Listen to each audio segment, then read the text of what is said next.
வணக்கம். உங்களோடு பேசிக் கொண்டிருப்பவர் உங்கள் அன்பின் முனைவர் ரத்னமாலா புரூஸ். ஆலய தரிசனம் நிகழ்ச்சியில இன்னைக்கு எந்த திருக்கோயிலை பத்தி சொல்ல போறேன் அப்படின்னு சொன்னா, மதுரை தல்லாகுளத்தில் அமைந்திருக்கக்கூடிய பிரசன்ன வெங்கடேச பெருமாள் கோயிலை பத்தி தாங்க சொல்ல போறேன். இந்த கோயில் பாத்தீங்கன்னா 17ஆம் நூற்றாண்டில் கட்டப்பட்ட ஒரு கோயில். யார் கட்டினாங்க அப்படின்னா திருமலை நாயக்க மன்னர் கட்டியிருக்காரு. திருமலை நாயக்கர் திருப்பதி வெங்கடேச பெருமாள் மீது அதீத பக்தி கொண்டவருங்க. அதனால என்ன பண்ணினார் அப்படின்னு சொன்னா, திருப்பதியில இருந்து மதுரை வரைக்கும் மணி மண்டபங்களா கட்டியிருந்தாரு. எதுக்காக கட்டினார் அப்படின்னு சொன்னா, தினமும் திருப்பதியில பூஜை நடக்கும்போது அங்க மணி அடிப்பாங்க இல்லையா, அந்த மணி ஓசையை கேட்டு அடுத்த மணி மண்டபத்துல மணியை அடிப்பாங்கங்க.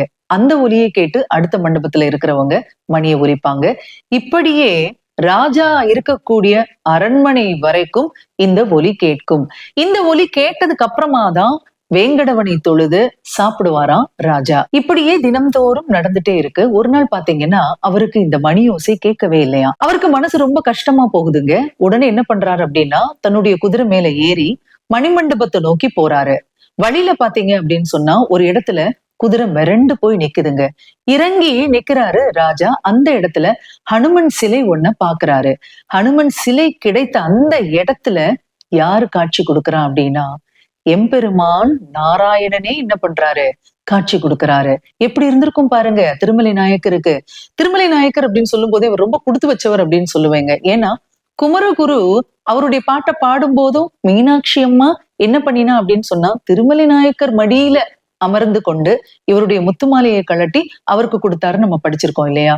ஆக மீனாட்சியா இருந்தாலும் நாராயணரா இருந்தாலும் ஈசனாக இருந்தாலும் திருமலை நாயக்கருக்கு காட்சி கொடுத்துட்டே இருந்திருக்காங்க. எவ்வளவு பாக்கியசாலியான மன்னர் இல்லையா. சரி வாங்க, அடுத்து என்ன நடந்தது அப்படின்னு சொன்னா, காட்சி கொடுத்த பெருமாள் இப்போ மன்னர் கிட்ட பேசுறாருங்க. என்ன பேசுறாரு பாருங்க. மன்னா, மணியோசை கேட்கலையேன்னு சொல்லி நீ தவிக்கவே வேண்டாம். இந்த இடத்துல ஒரு ஆலயத்தை எழுப்பு, நான் உனக்கு தரிசனம் தருவேன் அப்படின்னு சொல்றாரு. இதை கேட்ட மன்னர் சும்மா இருப்பாராங்க.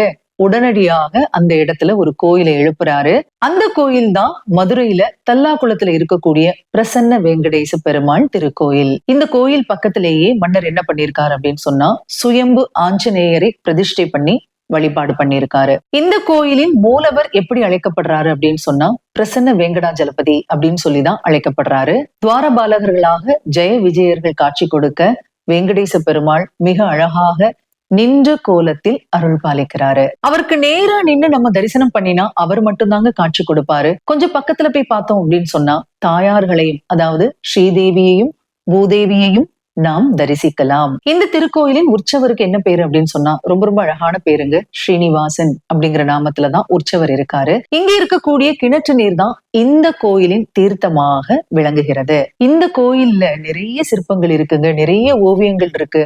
ஒவ்வொன்றும் ஒவ்வொரு கதையை சொல்ற மாதிரி இருக்குங்க. ரொம்ப அற்புதமான காட்சி அப்படின்னு தான் சொல்லணும். கருவறைக்கு பக்கத்திலேயே சுயம்பு ஆஞ்சநேயர் அருள் பாலிக்கிறாரு. இது ஒரே கல்லால ஆனது அப்படின்னு சொல்றாங்க. ஹனுமன் பாத்தீங்க அப்படின்னு சொன்னா வால்ல மணியும் கையில தாமரை மலரும் வச்சிருக்காரு. இன்னொரு கை அபயகரமா இருக்கு. இந்த ஹனுமனை உக்ரமூர்த்தி அப்படின்னு சொல்றாங்க. அதனால இவருடைய கோபத்தை தணிக்கிறதுக்காக இவருக்கு முன்னாடி சங்கு சக்கரம் இதெல்லாம் பிரதிஷ்டை பண்ணப்பட்டிருக்கு. இந்த திருத்தலத்துல பாத்தீங்கன்னா சித்ரா பௌர்ணமி, ஆணிப்பூரம், புரட்டாசி பிரம்மோற்சவம், வைகுண்ட ஏகாதசி, ராப்பத்து இதெல்லாம் ரொம்ப விசேஷமா கொண்டாடப்படுதுங்க. சித்ரா பௌர்ணமியை ஒட்டி பாத்தீங்க அப்படின்னு சொன்னா, அழகர் கோயில்ல இருந்து பல்லக்கில் புறப்படக்கூடிய அழகர் இந்த பிரசன்ன வெங்கடாச்சலபதி திருக்கோயில்ல தான் எழுந்தருளி காட்சி கொடுக்கிறாரு. அதே மாதிரி பாத்தீங்கன்னா ஸ்ரீவில்லிபுத்தூர் ஆண்டாள் சந்நிதியில இருந்து கொடுக்கப்படக்கூடிய மாலை இவருக்கு அணிவிக்கப்பட்டு அபிஷேக ஆராதனைகள்லாம் நடக்குதுங்க. இந்த அபிஷேக ஆராதனைகளை எல்லாம் ஏத்துக்கிட்டு அழகர் என்ன பண்ணுவார் அப்படின்னு சொன்னா, மறுநாள் வைகை ஆத்துல இறங்குவாரு. எப்படி இறங்குவாரு? தங்க குதிரை வாகனத்துல இறங்குவாரு. எப்பேற்பட்ட ஒரு திருக்கோயிலாக இருந்தால் அழகர் புறப்பட்டு வந்து இந்த கோயில்ல எழுந்தருளி அதுக்கப்புறமா தங்க குதிரை வாகனத்துல புறப்பட்டு வைகை ஆத்துல இறங்குவார் அப்படிங்கிறத தெரிஞ்சுக்கோங்க. ஆக திருப்பதி வெங்கடாச்சலபதியே இங்கே இருப்பதாக மக்கள் எல்லோரும் நம்புகிறார்கள். திருப்பதிக்கு போக முடியாதவங்க கூட இந்த திருக்கோயிலுக்கு சென்று பெருமாளை வணங்கி தங்களுடைய வாழ்க்கையில் ஏற்றத்தை பெறுகிறார்கள் என்பதுதான் உண்மை.